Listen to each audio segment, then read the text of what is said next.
right, ladies and gentlemen, really quick, I just want to tell you about one of our fantastic sponsors, and that is Soldier Girl Coffee Company. So if you are watching the video, you can definitely check out the screen share here. I am on our website, and you can go to affiliates, or this will be changing to sponsors soon, and click on Soldier Girl Coffee. As it says on the website, Soldier Girl Coffee is a veteran-owned company.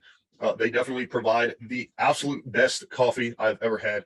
It definitely has the pick-me-up that I need in the morning. If we check out her website, of course, down in the right-hand corner, you can definitely chat with her. You can get exclusive discounts she offers to our listeners just by putting your email address in the box on the website.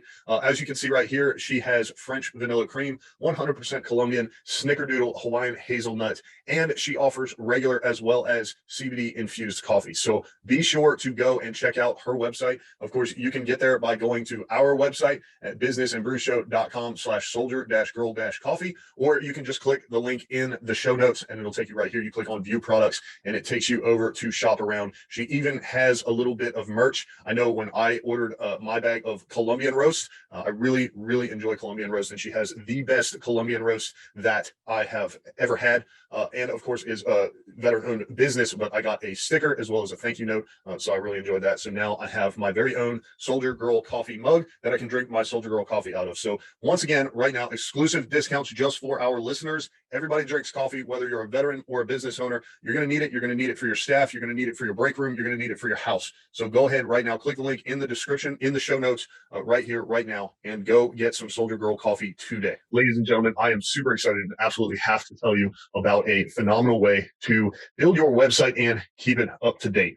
My name is Ryan Smeltz, host of the Business and Brews Show and co-host of Veteran Talk Show. And if you are watching this, I want you to pay close attention to my screen share. This is the website of the Business and Brews Show. And the way I am talking about keeping your website, building it, getting it up to date, and having it managed is by Online Rob.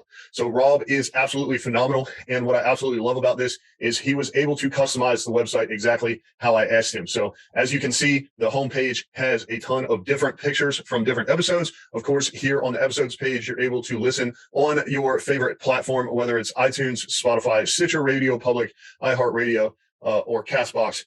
You can connect with us, of course, on Facebook, Instagram, YouTube. Listen to the 5 most recent episodes right here on the website. And of course, you can find our sponsors such as Soldier Girl Coffee and, of course, Online Rob. So the best thing about this is, as you can see on my screen, if you're watching, Online Rob is a veteran-owned small business. He will design, build, and manage the entire website for you. That comes with free unlimited updates, a domain name, your business email, and a logo if you need it. All included for our listeners is only $2.99 per year. As it says right on the screen, there are absolutely no contracts and no hidden fees. I handed this to him. He had it back within a very short amount of time. And anytime I need an update or have a question, he is there to help out. So I strongly encourage you, once again, for our listeners, you can go to businessandbrewshow.com/online-rob, or you can click on the link in the show notes. If you are not watching the video version, the link is definitely in the show notes. Be sure to check out our website. I'm super happy with his work. I'm really excited that I no longer have to figure out where to get an SSL, how to install it. I don't have to install the pixel for my Facebook ads. I don't have to manage any of the analytical tools such as Google Analytics, and I don't have to figure out how to connect the domain or set up a business email. He handles all of that for me for the low price of $2.99 per year. So once again, for our listeners, Online Rob offering this exclusive deal. Be sure to go check it out. Make sure when you fill out the form, you put that you heard about him from us in the How Did You Hear About Us box. Business and Brews Show or Veteran Talk Show. Of course, you can always use my name, Ryan Smeltz. And no longer, as a business owner, will you have to build and manage your own website. Have Online Rob do it for you. Take advantage of this exclusive deal, only $2.99 per year. Best of all, he can handle everything from, of course, a podcast to an e-commerce site. No matter what kind of business you run, Online Rob can handle it for you. So go right now, click on the link, fill out the form, take advantage of this exclusive offer, and be sure to put the show name in his How Did You Hear About Us box.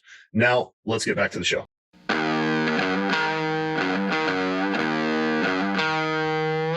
Welcome to the Business and Brews podcast, where our mission is to highlight local businesses and shed light on different industries. I'm really interested in the cows, and the reason is because we talked, my sister was just in town, so we talked about how you can like go to a local farm And I've talked with my fiance about this. Mm-hmm. And you get a cow, and then you call the butcher. So it gets delivered and cut up, and you ask for your cuts, and then you go pick it up. The issue that we have, me and my fiance, is we don't have a deep freezer. Mm-hmm. So we would get this much of a cow. Yeah. I didn't mean to cut you off. Yeah. I think a lot of people have that issue, and that's kind of where I wanted to kind of answer to that, or kind of be that filler. Yeah. Currently, what we do is I don't really feel too many of them, buy half a cow, buy a quarter of a cow, buy a whole cow. And the reason for that is that, you end up doing it, you do it on an agreement, or you do it on a handshake, or you collect a deposit even. And then once it comes time for it to be slaughtered and it's processed and all that kind of stuff, a lot of people don't realize how much it costs. You're talking a couple $1,000, and you got to worry about storing it and all that kind of stuff. It takes you a damn year to wait. I can cuss on this, right? It don't matter. Yeah, it takes you a damn year to eat it all, Yeah. which is good, Yeah. But stuff only lasts so long. The stuff gets banged around, and the vacuum seals break and all that kind of stuff. You can run into all kinds of issues. So what we do is a lot of times on our Facebook page, we take and we put out our price list, and we'll run an ad or something like that. And we focus on buy by the pound, as however much you need, however much will make it last for, however much space you have. And hell, I'll even come deliver it to you. And we've done well. And we kind of started. You said buy by the pound. Yeah. So how does that work from your standpoint? Because you can't kill half a cow. You're absolutely right. So how does that work if you're like, Yeah. So let's say, so I kind of have a schedule. So I'll let people know, like, we're getting ready to go to slaughter January 31st. I let people know it's coming up, and I said, here's what I'll have, because at the processor, and we can't process anything on our property. We're a USDA licensed facility. We have licensing, and it would be a fine for us to do it. So it goes to a processor, and they have a cut sheet. And so I'll say I want ribeyes, T-bones, all that kind of stuff. And right after, it takes about 2 weeks, 3 weeks to pick it till you pick it up. Once it gets processed, I put in all the money, and then I put it out after about 3 weeks, and I say, here's what we have. If you want a T-bone, because some people don't like, the chuck roast and all that kind of stuff. Or they don't like the stew beef that you always get, and, it ends up sitting in the freezer forever. With us, you can just order exactly what you want. You say, okay, I want 20 pounds of ribeyes, I want 20 pounds of T-bones. A lot of times we can make that kind of stuff happen. And granted, we are a small farm. But, we try to process every month, every other month. And our inventory is constantly changing. Our cows and our hogs are raised on nothing but the finest grain. And the reason for that is even when it comes to the hogs, I didn't want to just feed them slop. Initially, all this was just for me to feed my family. And when COVID happened, and I'm not going to feed my family a damn hog that's been ate trash. I'm just not. So when COVID hit, all my friends, everybody I knew was running out of meat. And so I was like, and you couldn't find any. So I was like, well, I've got hogs on hoof right now. We'll just get them processed, and I'll help people out, and we'll get it taken care of. That's the way we're supposed to be, is you look out for each other. And so from there, it kind of took off. People liked what we were doing. I back when I lived in California, and I'm from Virginia, but I moved out to California and now I'm back in North Carolina. I've made a whole full circle, but I grew tomatoes there. I grew tomatoes, cucumbers, um, just about anything you could want inside of a greenhouse. I've been doing it for 10 plus years. I love it. It's my life.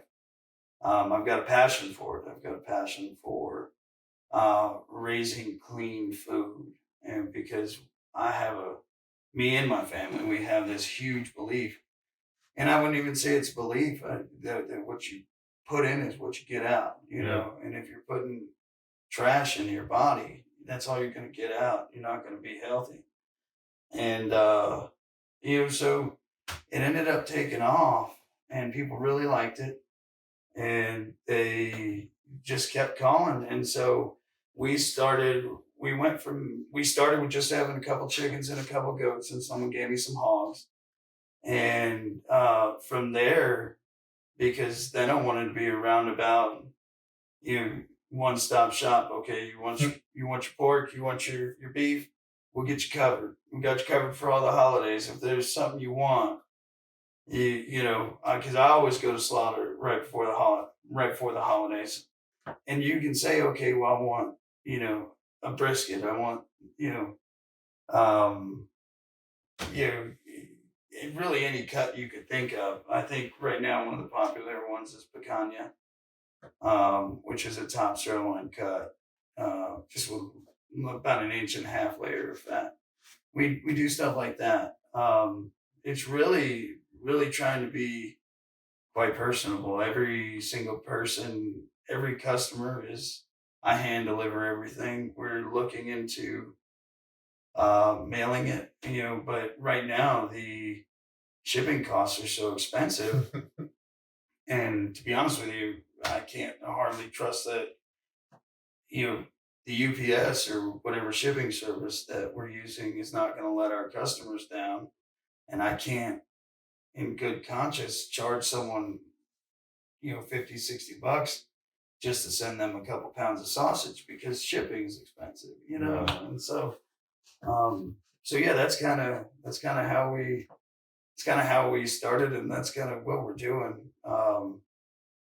We do grain feed everything, and the reason for that is, and the big argument, big thing that people like these days is, grass fed. Well, grass fed tastes like hay because that's what it consumes.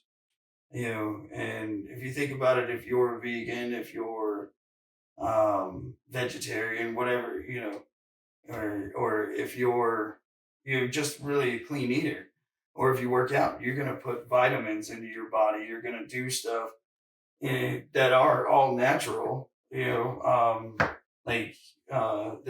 I take On It, which is all mushroom supplements, stuff like that. And so I got down chemically, what does a cow and a hog require to grow? High protein, fiber, stuff like that. You can't starve them with that stuff. And you'll notice on our meat, the fat content and the marbling, even on our hogs, is just beautiful. So basically, grass fed Yeah. doesn't necessarily have those nutrients for the animal. I don't believe so. To be completely honest with you, you have to give them something else. Nat, you've got to, other than a salad, you've got to eat something else. Yeah. And so I honestly don't believe so. And we're not adding trans fats. We're not, everything when it leaves on hoof. And it comes back in a vacuum sealed bag. Nothing has been added to it. Nothing has been taken away. You can taste the iron in the meat, and which is, to me, is an amazing thing, and how fresh it is, and I will say this, a lot of people, the argument as of late has been, well, these prices are really expensive, and I don't really, we charge like $5 a pound for a pound of hamburger. And we to us, I have the fuel to get that animal to the processor, the fuel to go get feed, the fuel to go get hay, because we do feed them hay. And the all of that adds up. And we're a small town farm and we're trying to serve our local community. And so we're not Walmart, we're not Food Line. We can't sell you a $2 a pound, thing of hamburger. It just we would lose money, and I'm not in it to lose money. I'm not necessarily in it to make a whole lot. I don't care about getting rich. I care about providing good quality food. And Well, I mean, yeah. I shop by price in the Mhm. grocery store Mhm. or in I would say Walmart, but I haven't been to Walmart so long. Yeah. But in the grocery store, and I live right in the middle of the city, so I use Instacart, so I'm on there, and that's when I'm looking at the numbers. Yeah. But I'm a big beer guy. Yep. I like cigars. Yep. I'm pretty big on whiskey, Mhm. steak. Yep.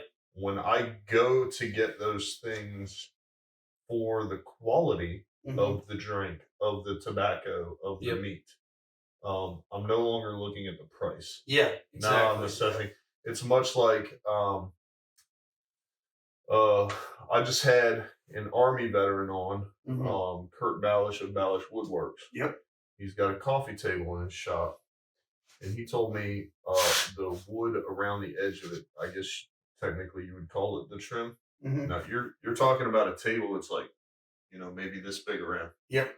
It's not that big, but and he said the wood around the edge, I think, was called babinga. Oh, Yeah, never even heard of it. never heard of it. I think he said it's priced at about $5,000. Yeah, because you're talking about that handcrafted, skilled work, High like quality. the Absolutely. type of people that go to him are the ones that custom built their home, Mm-hmm. and they say we want Mm-hmm. an island here, Mm-hmm. but Mm-hmm. not the one from Home Depot. Absolutely. So at the end of the day, like, people aren't coming to you for the No, prices; they're no. coming for the quality of the meat. And yes, but I would also like to get it to where we can get our prices a little bit more amenable, so Yeah. that I don't want to say middle. I don't want to put anybody in a class.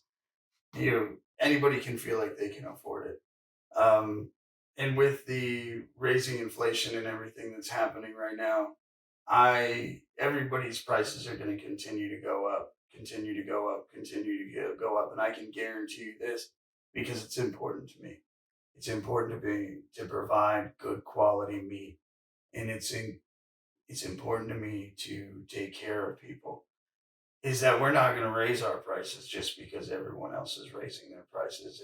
If my prices haven't gone, if I haven't had to put more into the animal, I'm not going to raise them on people because I don't want to say greed, Yeah. I'm not. So But if it doesn't cost you more, you're not going to charge more. exactly, Yeah. and because the providing people with quality meat is more important to me than making it rich. And I realize sometimes that's a terrible business model to have.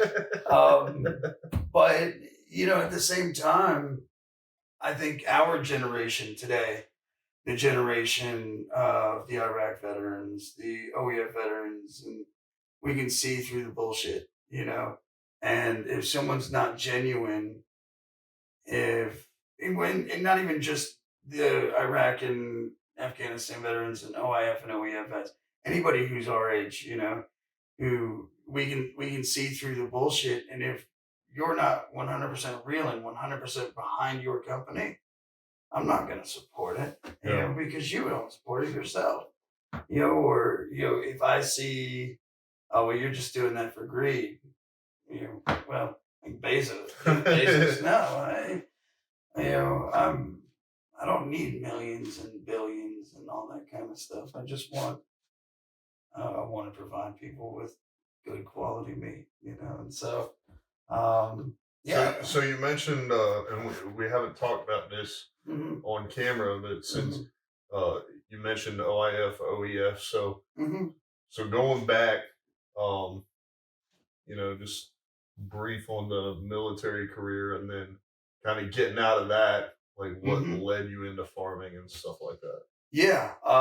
So I joined in 2005, July of 2005, went to boot camp and was in the Marine Corps, went to go be a radio operator, ended up going and doing a bunch of other things. And most of us who were in any branch of the military, we hardly ever actually did the job that we signed up to do.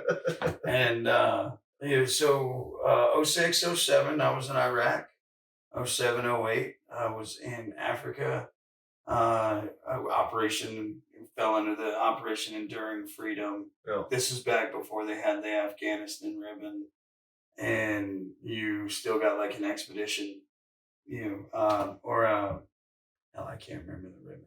Anyway, Yeah. and so 07, 08, I was in Africa and was there during the Captain Phillips stuff and, that whole movie, in Africa. Yeah. Because 07, 09, I was in Iraq. So, Yeah. but you mentioned a movie about Yeah. Africa. Yeah. So if you remember, there was, I believe it was in 07, towards the end of 07. There was a merchant marine ship that had been taken over, and it had been taken over by Somali pirates. Oh, I know what you're talking. Okay. I was like, And, what are you talking about? yeah, Okay, sorry, I got you. And I got a bunch of like thoughts, and they all kind of. But eventually, man, we're gonna get there. So anyway, so to kind of fast forward that, I got out in 2009, and I had my own issues. Like everyone else, got a divorce, had kids, all that kind of stuff, and so I went to work for the a program called Courage to Call right after I got out because my biggest thing was veteran advocacy, and at that time, I had actually gotten out, and I've never ever told anyone publicly this. So you're the first person I've ever told someone publicly. So I got out with an other than honorable discharge for smoking weed like 30 days right before. It was like the last. I was getting out in July. I think it was end of May, and your pack's already dropped, and you're just kind of like whatever. Terminal Lance. Yeah, pretty much. Yeah, that's basically what I was, and I didn't really give a shit. And hell, at that point, I think I'd already been through 2 divorces. And so I think this is pretty interesting because all of us are told, and a lot of service members, active duty, don't realize, and a lot of civilians don't realize that there's 7 different types of discharges. Most people think there's 2. And then while you're in transitioning, even if you're getting out with an honorable, oftentimes your chain of command makes you feel like you're never going to be successful because you're not retiring. Retirement is pretty much the only way to get out that is kind of viewed in a positive light from your active chain of command. And so people like me and you who transition from the military, maybe a little bit outside of the norm, so to speak, might feel like we're never going to have a real job. We're never going to be successful. I'm going to end up homeless. And yet here you are with a successful ranch. Well, and see, that's exactly what happened. I think, and like I say, it was a mistake. I make mistakes. We all make a mistake, and it's how you come back from that mistake and what you learn from that mistake. That's going to determine what your future is. And I had a choice, but you're exactly right. That whole, we're brothers and this and that. That same story that everyone talks about. God, country, core, that whole bullshit. And once I popped positive, naturally I did my 25 days in the brig and all that. It was like I went hardcore, huh? Yeah, it was like I had gained leprosy. Like I'd been diagnosed with PTSD. had a slew of other problems along with that stuff, and that hell, I could show you all my medical Yeah. documents and all that kind of stuff. But it's a slew of other problems, and yeah, I don't want to say that like, oh, I smoked it at a party, Yeah. and it just so happened like the next Monday they did a piss test. They did, that type of shit happens. But my life was going fucking downhill anyway. And so, that kind of was a turning point for me.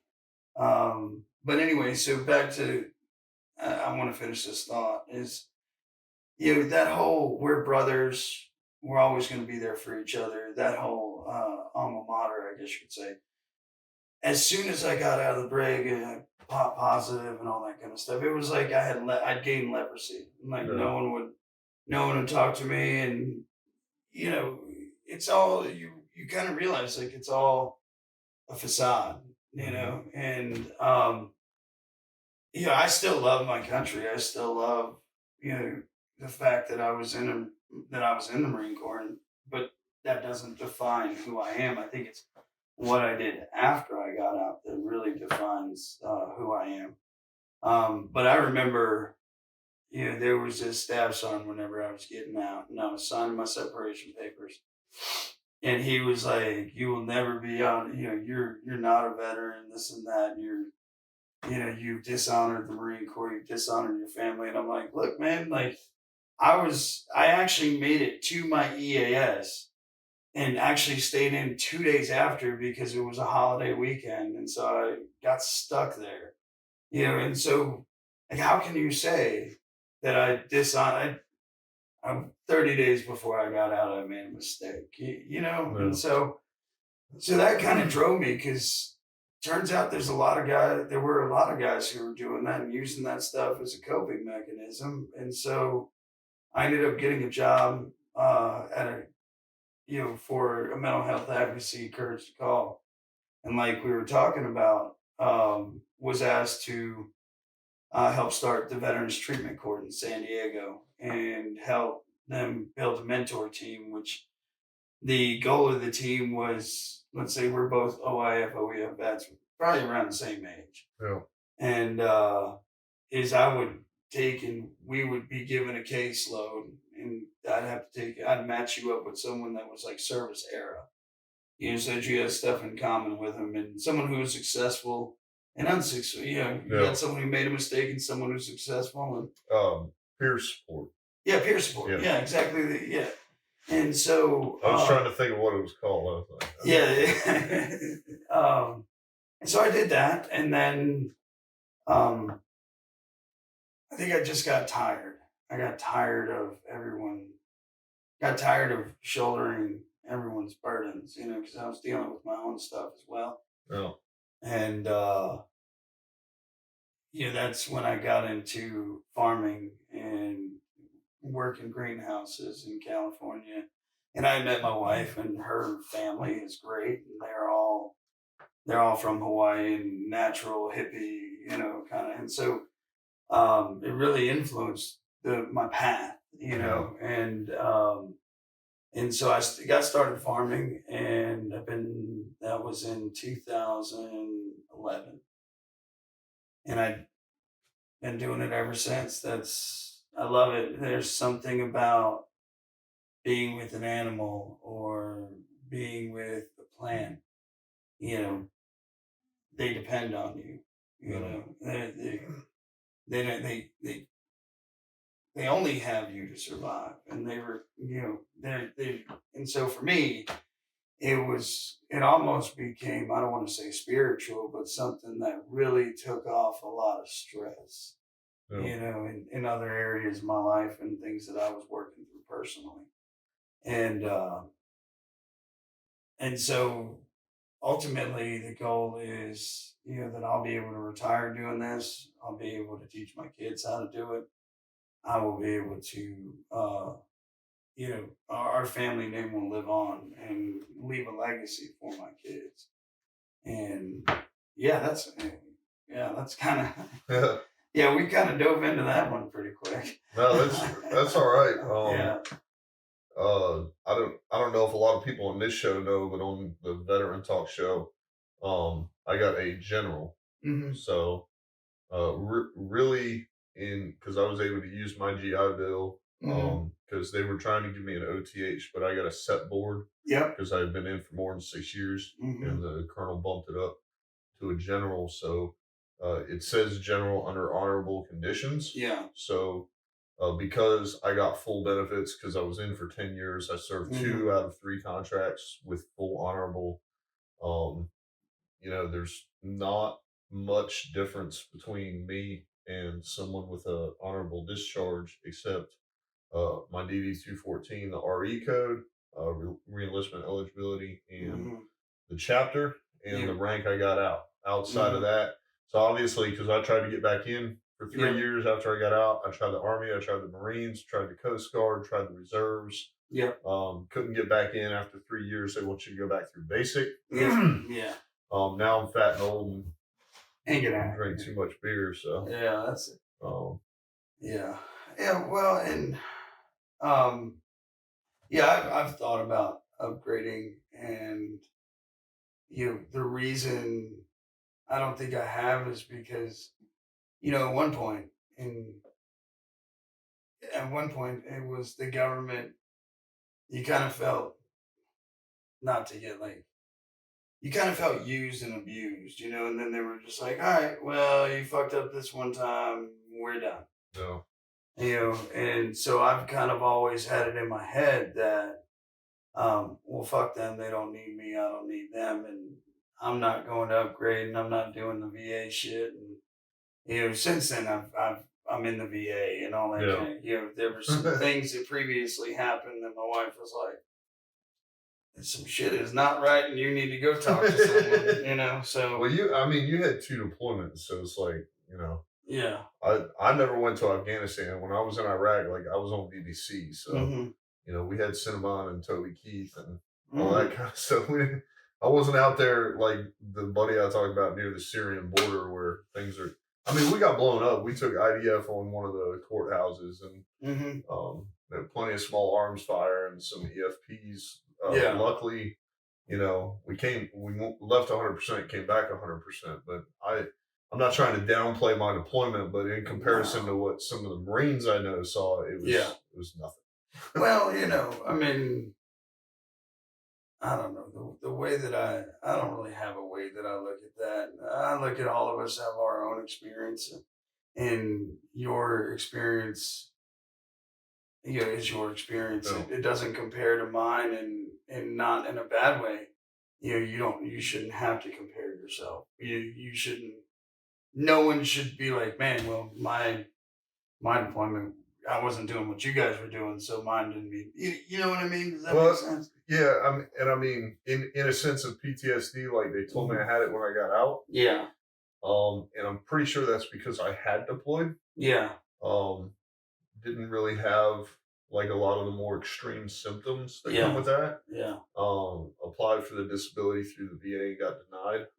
Recently, with the help of a local veteran company, I was able to, kind of make up for that and increase my disability rating. But if I were to give you like a more tangible analogy, if I had bad dreams, it would be that Taco Bell didn't have shredded cheese.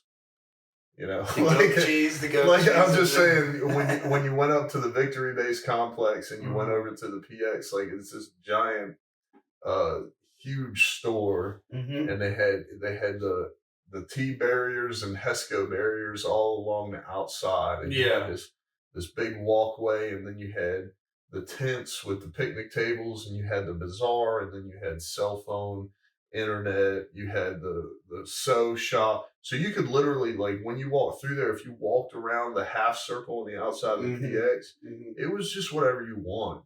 Like Pizza Hut, Taco Bell. Jesus. Like, people like you look at me and they're like, that is crazy. Like, that's not a deployment. That's like you went to a really hot place for a long time and came back. You know what I'm saying? No, we rolled outside the wire every day. We did a supply run. I think it was to Taji. So Sergeant Major Cook defect was one of my favorite defects. We did a mission pretty often called the Green Door. We would pick up some judge and move him to, I think we were taking him to a courthouse or something. We ran the Iraqi High Tribunal, which was its own compound inside of a fob inside of the Green Zone. Yep. But we still had to get there. So we're going down Route Irish to get there.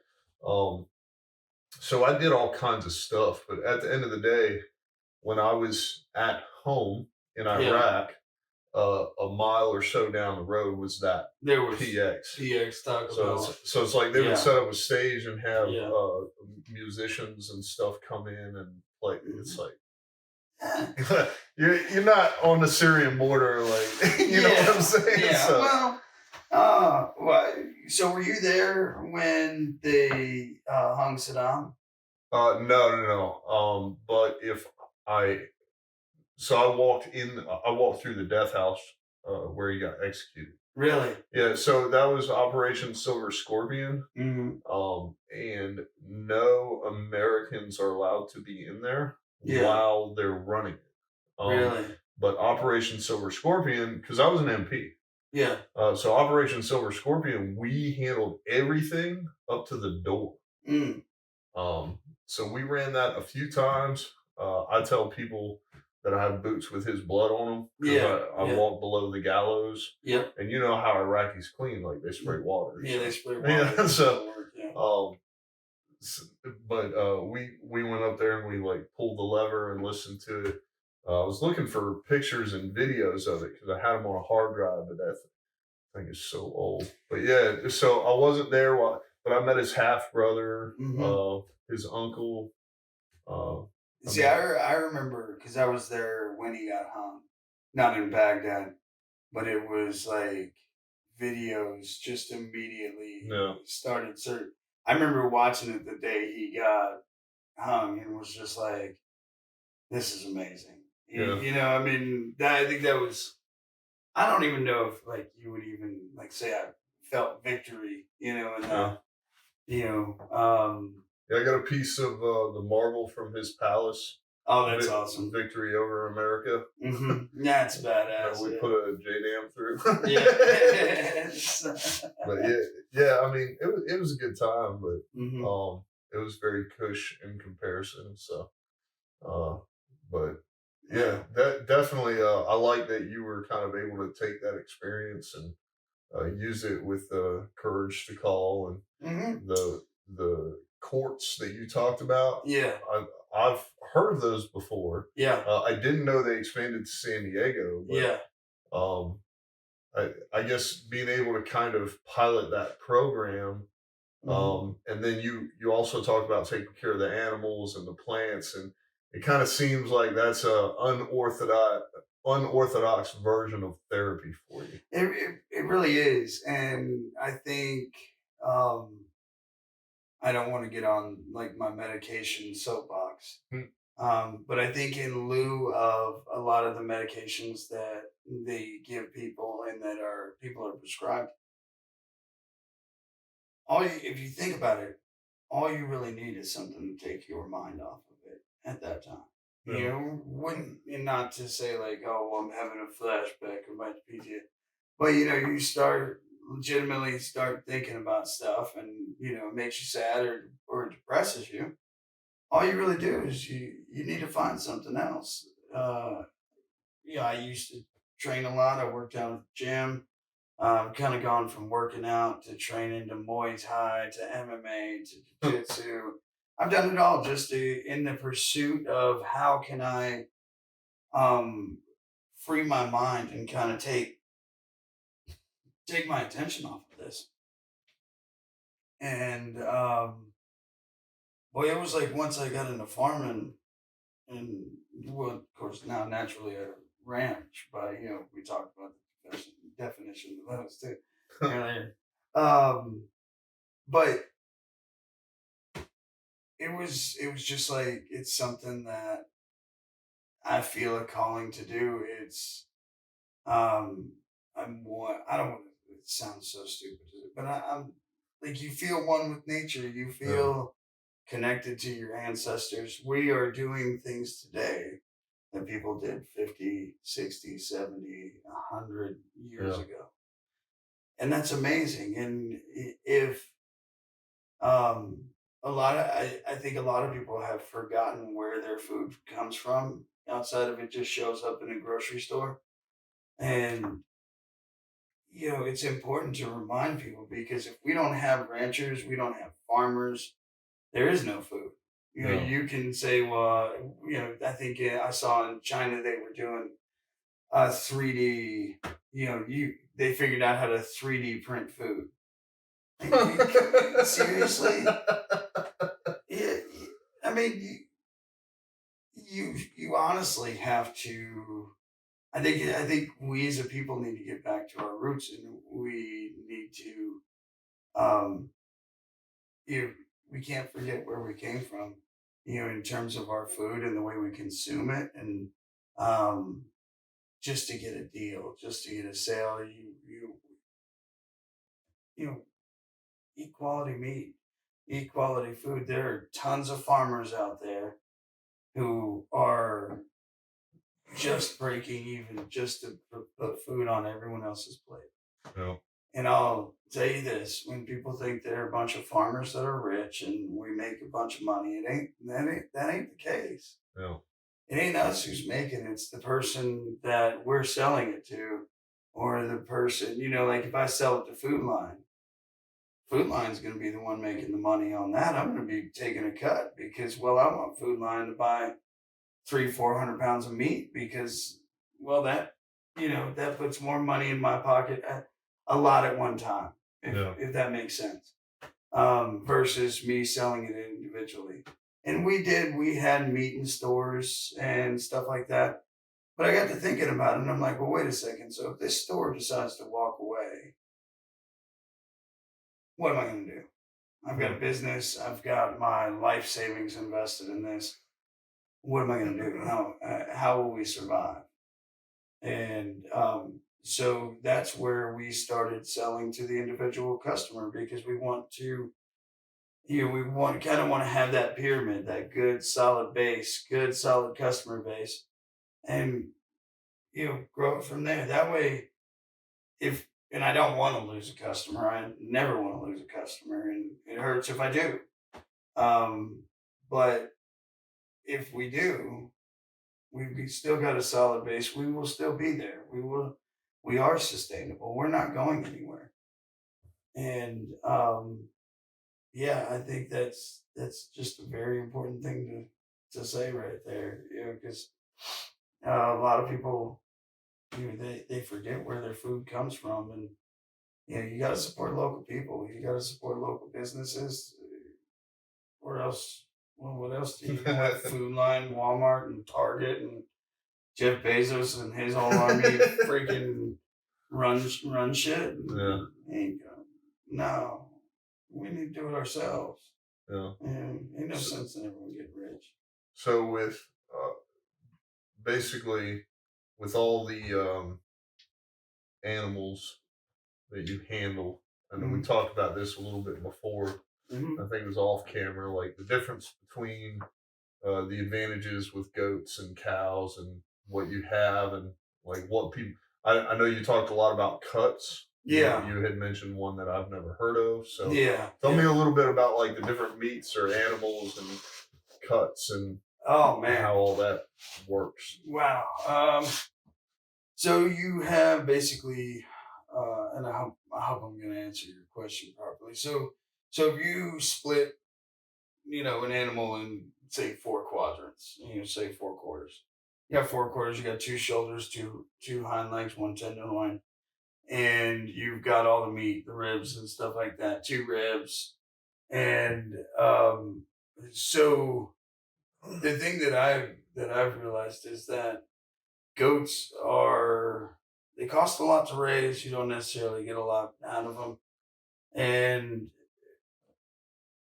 they've gotten really popular, and people like to raise them, and especially meat goats have gotten really, really popular. As a matter of fact, there was an article that I read a while back. I believe it was in a Goat Rancher magazine where they were saying that the U.S.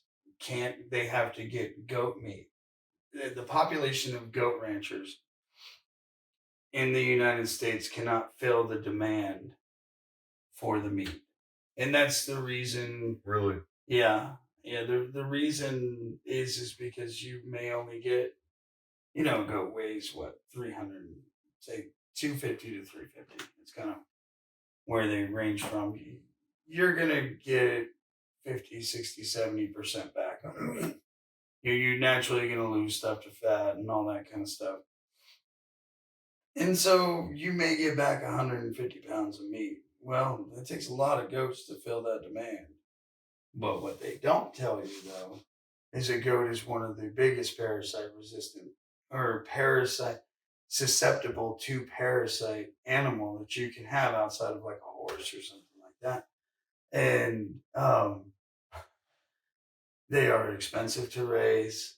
And it's not us. Like one is valued, you're getting like $300-400 for one, and someone's buying it at a sale. They're taking it up to a feedlot in Pennsylvania, and they're feeding it out for like another month, 2 months on some high protein feed, and then it goes to slaughter, and then it gets processed and it gets sent out to wherever. You also have a local community that typically will, they'll buy one and slaughter it and stuff like that. But there's a lot of, I think since that article has come out and things that I've noticed is there's a lot of uh, new goat ranchers that are coming in, and I 100% support that. And so it's that's driven the price down. Cattle and all meat right now is high. All animals right now are high. Don't get me wrong. But I can keep a cow for just as long as I would keep a goat. And I would I can make 3 and 4 times on that cow. Because I have a market for it, because we have a customer base for it. I don't have a customer base for meat. Or I'm sorry, for goat meat. Yeah. And so to me, it just didn't seem profitable to continue to have them, because it costs something like $1,000 a year to raise one. It's significantly less with cattle.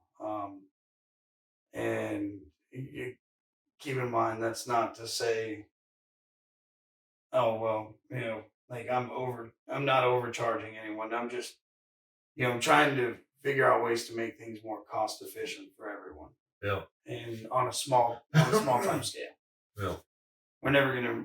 Well, I don't know. I'd like to be big one day, but who knows? So I think does that answer that? Yeah. I mean, I'm always curious because, like I said, I got that buddy that does goats, but you're talking about a completely different economy. Yeah. Completely different country. Absolutely. Yeah. So there's like we went down there to visit. It was kind of funny. I'm like, hey man, we're coming to Puerto Rico. They're not. I was like, what? He was like, no, it's way better in the Dominican Republic. I was like, all right, we'll come to the Dominican Republic. Hell yeah. She didn't have a passport, so we had to jump through some hoops there, make sure we knocked that out. But we flew down and I saw it, and I feel like I don't know a lot about the country and the culture and the economy, but I feel like there are some very noticeable differences between like entrepreneurship here and there. Here it's almost like entrepreneurship is cool. Yeah. Like you start your own business. I sell online. I do, grow plants, whatever it is. Down there, it's more like, no, we just need to do whatever it is we need to do to either feed our families or make money. Absolutely. So you still have very poor and very wealthy. You still have the different classes. You still have people who don't do anything all day and people who go to work all day. Yeah. There's a lot of similarities in that. But basically what I'm getting at is with him starting with the goats, and I've talked to him, he's got some land, which I think that is a little bit rare. Yeah. But he also kind of has the advantage of he's got Puerto Rican family and Dominican family, Mm-hmm. and they're very, very large on both sides. So Mm-hmm. I don't think land ownership per se is very big in the Dominican Republic. I think it's one of those things that's like it's it's not as easy Yeah. for everyone, Yeah. at least down there. And so that's what I think one of the differences might be. And I'd Mhm. love to talk to him like kind of in comparison because you talk about how here it's almost like it's oversaturated. The Yeah. market is oversaturated. So Yeah. that's where I see some of the differences. Like down there, it's not as bad as it is Yeah. because he's the only one I saw. 'Cause I was like, who else is raising goats? And he was like, well, there's some, Yeah. but he pretty much knows everybody that does it. Well, and if you have to think of it, if you, well, not if you have to, if you think about it, culturally, it's also different too. Americans, we are, for the most part, are not raised to eat goat meat. I've No. never heard of eating goat meat up until, well, when I got into farming is when I heard of it. And, and so, but in other cultures, Mexican, Dominican Republic, um, Iraq, Afghanistan, Oh yeah. Africa, all of that, they're raised on it because it's a cheap. At that time, it was a cheap animal to raise. Now it's not a cheap animal to Yeah. raise, but at that time it was. As a matter of fact, the Kiko, which is the goat that I raised, they actually are from New Zealand, Huh. and how they ended up coming up with them is they took a bunch of goats and they put them on top of a mountain. Excuse me. They put them on top of a mountain, and they left them. Yeah. They said the ones who survive will survive, and the ones who don't. And out of that, you have how the New Zealand Kiko goat came from. Yeah, and they're a mountain goat. Now, as the years have gone, us as ranchers and farmers and livestock owners, the genetics have kind of been watered down a little. I don't want to say watered down, but naturally they develop an immunity Yeah. to the initial, dewormers and stuff that you would give them in order to keep them healthy. So they're still an incredibly good parasite resistant animal. But it still takes a lot of work. There's a lot of, you have to stay on top of them way more than you have to stay on top of a cow. And as we talked about before, I have a full-time job. Yeah. I'm trying to run a business. I'm trying to provide meat to customers. So a lot of times, I work 12-hour shifts. A lot of times, and as of late, because of the holidays, we haven't been real busy, but I suspect we're going to get busy here soon. I'll wake up about 3 in the morning, go feed all the animals, go pack my orders for the day, then go work a 12-hour shift at work. And then after I get off work at 7 o'clock at night, I will go around and personally deliver those orders. And so then I'm home by 8:30, 9 o'clock at night. And then I go and I feed the animals again, check on all of them, make sure they're all safe and ain't no one got their head stuck somewhere. One of them ain't done something stupid for the day. Because where you raise livestock, hell, them damn things will. Boy, you want to talk about a damn frustrating animal, boy. Oh, I'm telling you. I have one animal, one puppy, and he is 15 pounds, and that is it. That is as big as that guy is going to get, and we still. So she works from home, so she'll work at her desk in the corner of her room. Yeah. Okay, and I'll come home and I'll go up there, and she's working. Yeah. She's making phone calls. She's doing, maybe Zoom meetings. I don't know. She's got 2 screens up there and got tons of work. My wife does the same thing. Yeah. I come to the top of the stairs and this dude got something, and there's just like stuffing. Oh, it looks like it snowed in the room, except for right by her. And I'll come up and she'll turn around and she'll be like, "What is this?" So that's just one. I can't imagine having a whole ranch full of animals. Yeah. Well, luckily, I would like to think of myself a pretty smart person. My wife may disagree with me, but hell, we'll agree to disagree on that. And so I think over the years I've learned, the best ways and best practices to keep animals in, and like where a lot of people will, we use electrical fence on everything, and that's one of our biggest deterrents. But a lot of people will keep like a 3-strand, 4-strand, 4-foot tall fence. Well, you ever seen an animal? Cows can jump. A damn goat can jump 5, 6 foot. A cow can clear a fence too if they really, they really put their mind to it. So all our fences are 6-foot fences, Mm. and we run 6 strands of hot wire. And in that way, we're not disturbing our neighbors. Our animals aren't getting out, and I mean, we don't have a whole lot of neighbors anyway. I think like we were talking about before, I kind of once I got into the farming industry, I kind of you know went back to like living Yeah. off the grid kind of living, and but I don't want to be a nuisance to my neighbors, regardless of how close or far away they are. So, um, and we invest a lot of money in these animals, and they're well taken care of. They're well maintained. I constantly watch them. The biggest thing that I will say is, I would say it's our biggest claim to fame. But and I'll explain to you why. Our animals eat what I give them. They top quality coastal Bermuda hay, and they eat only grain that I've developed with a knowledge base of um how much protein content, fiber content, potassium content, magnesium content, all that stuff that it takes you, me, and an animal to grow. The reason for that is, number one, is I have a controlled 100% closed herd. There are no diseases. There is no health issues running around because I control it. And the only thing they get is from me. The other reason for that is the parasite resistance.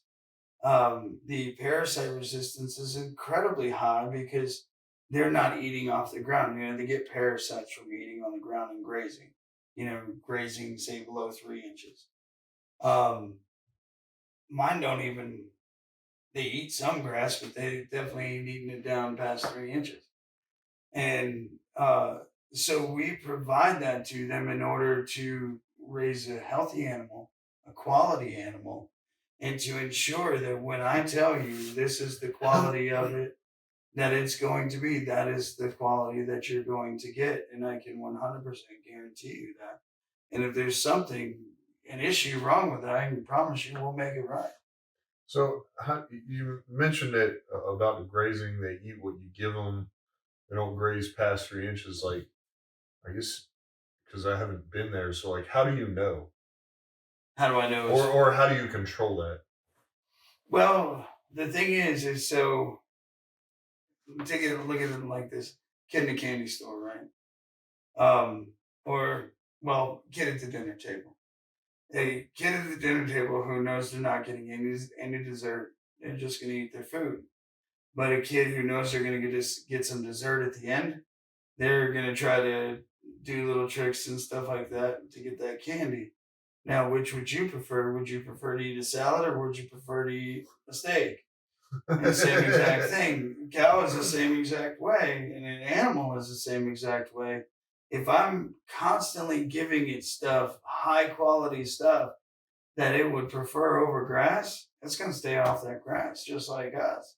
So they still like pick a little bit, but they're like, oh, I want the good stuff. Yeah, Okay. absolutely. Okay. Absolutely. Yeah, they still graze. Hell, we got 19 acres on one area, and then we got another 60-acre farm lease, and so they do still graze. They are out in the open. We don't have them caged up, nothing like that. But I can guarantee you, all of them come to a feed bucket. And they're all nice animals, and I treat them all quality. There is not one that gets mistreated. I'm a huge animals rights advocate, and don't mistreat animals. You don't mistreat animals, livestock, dogs, pets, nothing. And, so like I say, all ours are, I definitely try to keep and I've set the bar very high. I think it's because as a kid, um, I always wanted to be the best of the best. That's why I joined the Marine Corps, because I consider the best of the best. It's even in the slogan, the few, the proud. Oh man, that's cool dress blues. um, and so I've always strived to have that, best of the best. If I'm going to do it, I'm going to do it to the best of my ability. And I'm going to do it to where it would make my father proud. It would make my grandfather proud. And there's no one along the line, so you can look back and say, from wherever they are, and say he didn't do the best that he could. You know what I mean? I'm a huge kind of old way of thinking, and I don't want to say old. I would like to think of myself as very progressive. But at the same way, like there are some things that are established in me, and then it's like it drives you. You own a business. Yeah. It drives you. You can't get enough of it. I mean, that shit is the best drug you'll ever get. When you feel that success, you feel that moment. I had someone come by yesterday and buy 13 goats. Boy, you were talking about you're checking these goats 1-2 times a week. You're trimming their hooves. You're making sure they're getting the shots. They're making sure that they're getting healthy hay, a healthy source of feed. You're doing everything for these animals. And someone comes by and pays top dollar for them when the price is down right now, because we just got done with the holiday and all that kind of stuff. Well, that feeling of the success, man, that's like a drug. You can't. It's hard to replicate that one. But yeah, that's why we do what we do, and I hope I've maybe convinced a couple people, give us a call. Yeah. So how does that work? Because I mean, when you think about going to a restaurant, you get a menu. So is it like, do you have a website, or do people pick out what they want? Do they call you? Do they fill out a form? Do they email? Like, what does that look like? It's really simple. It's almost like we're back in the Stone Age, or in the MySpace days, if you can remember. Maybe even some music playing on our Facebook page. We don't have a website. Look, I'm a farmer and a rancher. I don't know how to do any of that shit, and I ain't gonna pretend like I do. But we do have a Facebook page that myself and my wife look after, and you can look us up at Bare Knuckle Farms, and we're also on Instagram. My wife made sure I got on Instagram and all that kind of stuff.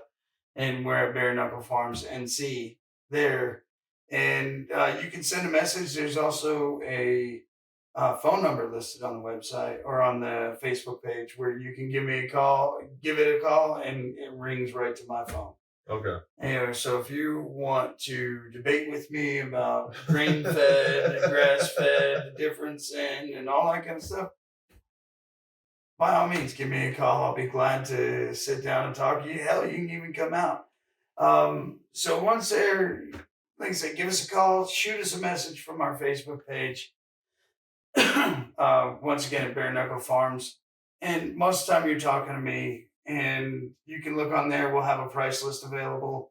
And then you can reach out and say, okay, what do you currently have? Because sometimes we don't always have steak. We don't always have, the different cuts, because once we process, people buy a lot of that stuff, quickly.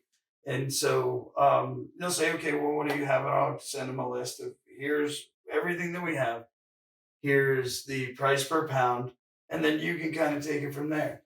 If it's within kind of the Raleigh, Fayetteville area, we deliver it with a minimum $50 order or like a $10 delivery fee. I live down in Sanford. I drive a diesel. Gas is expensive. Yeah. And So I'll bring it straight to your door. I'll bring it to your business, wherever you ask me to come. Outside of like some sketchy place, with Dirty Mike and the boys. Yeah, you'll be meeting with me. You have a question about, and then even then, we've had some people who have said, "Hey, we really want to come and take a look at your animals before we purchase the meat, and ensure that you are who you say you are." And so you're welcome. People obviously make an appointment. Don't just show up at my house, because the farm is my house. Make an appointment. You can come by. I'll introduce you to the animals. You can pet them and stuff like that, and I'll let you see what we feed them. And um, and we really want people to have a connection to what we're trying to do, and that way we're all successful together. Because like we said, what you get in, what you put in, is what you get out. And if we can grow this as a community, that would be a great thing. And if we can kick these places out like Food Lion and the Walmarts and all that kind of stuff out of our community, we support ourselves. The majority of what we get today comes from China and is outsourced out of the country.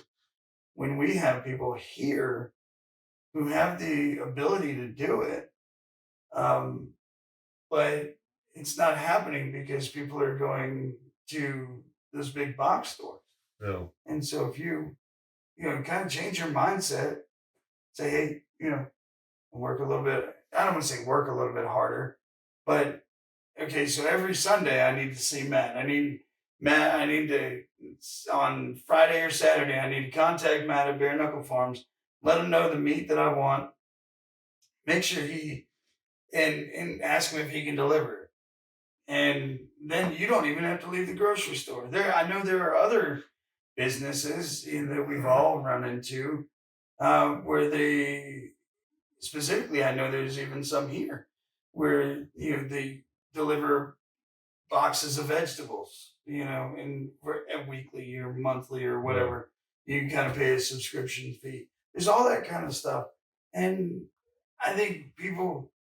I don't want to make a broad assumption like people, but I think we've gotten used to convenience. But if you kind of Google a little bit, or ask some questions, or kind of look around, depend on look into the various Facebook groups and stuff that are out there. There's plenty of us local business owners who would love to have your business.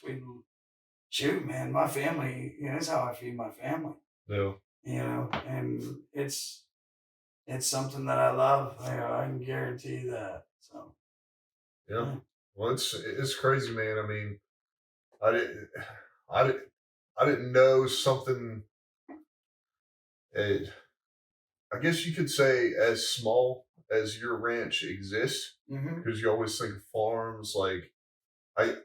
I guess because there's not that open line of communication. It's like it's not as easy to just go out. Or I mean, one time a while back, I was slinging business phone service. Yep. And we drove up to like a farmhouse and started talking to people, and it was, I think they called it a hobby farm.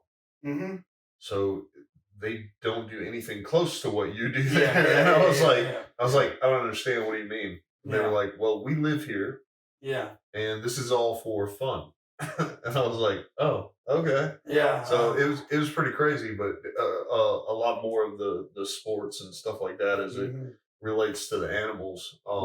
So just kind of that disconnect, and then you brought up the vegetables and whatnot. So I'm glad you came up here, because now it's like now that a local rancher exists. Absolutely. Where you can, if the quality of the meats and how the animals are cared for is something that concerns you as an individual, but you're still purchasing in the big box stores, then now you can change your purchasing decisions based off of your own kind of ideologies and beliefs. Absolutely. And support local small businesses. Absolutely. So that's pretty exciting. I appreciate you educating us and coming up here and taking the time out. So I think you already talked about it a little bit, but like main line of communication, most important place. Absolutely. Where can people find you? Find us on Facebook. Find us on Instagram. We are there. And Bare Knuckle Farms. Bare Knuckle Farms. 2 words or 3 words. And actually, no one else knows this except for my wife. But the name and logo and all that kind of stuff will actually be changing to Bare Knuckle Cattle Company. The reason for that is I think a lot of people get us confused with a farm. And, which is the definition of we don't put anything in the ground in order to get, fruits and vegetables from it. So we're technically not a farm. We are technically a ranch. And so that will be changing soon. But for right now, find us at Bare Knuckle Farms. Find us on Instagram at Bare Knuckle Farms NC. We're not on Twitter because that is an absolute shit show. And you can, just look us up, get with us, shoot us a message. Both me and my wife are highly personable. I can talk your ear off for hours about ranching and, China and all that kind of stuff. We can sit and we can have a wonderful conversation about it if you so choose. And reach out to us, get us, become a customer, give us a chance. At least give us a chance to show you the difference. Cool. So yeah. Well, thanks for coming out, man. Of course, man. Thank you. This has been the Business and Brews Show, hosted by yours truly, Ryan Smeltz. Edited and produced by Ryan